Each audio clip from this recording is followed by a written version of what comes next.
தமிழகத்தின் நிரந்தர முதல்வர் திரு சி. ஜோசப் விஜய் அவர்களின் சொல்லுக்கு இணங்க மக்களை நேசி, மக்களுக்காக சேவை செய் என்பதற்கு ஏற்றாற்போல் ஸ்ரீவைகுண்ட சட்டமன்ற தொகுதிக்கு உட்பட்ட பகுதிகளில் இறந்தவர்களுக்கு குளிர்சாதன பெட்டி, சவப்பெட்டி, சொர்க்க ரதம் இவை அனைத்தும் ஸ்ரீவைகுண்ட சட்டமன்ற உறுப்பினரான சமூக ஆர்வலர் அன்னை வி.ஜி. சரவணன் எம்.எல்.ஏ. அவர்களின் ஏற்பாட்டில் எந்தவித கட்டணமும் இன்றி சேவையாக வழங்கப்பட்டு வருகிறது.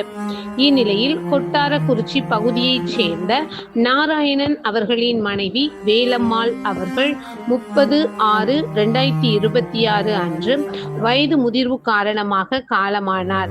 அன்னாருடைய பூத உடலை அடக்கம் செய்வதற்கான ஃப்ரீசர் பாக்ஸ், சொர்க்க ரதம், அமரர் பெட்டி இவை அனைத்தும் மனிதம் நிலைக்க தமிழக வெற்றி கழகம் தூத்துக்குடி மேற்கு மாவட்டம் ஸ்ரீவைகுண்ட சட்டமன்ற உறுப்பினரான சமூக ஆர்வலர் அன்னை வி.ஜி. சரவணன் எம்.எல்.ஏ. அவர்களின் சார்பில் எந்த கட்டணமும் இன்றி சேவையாக வழங்கப்பட்டது.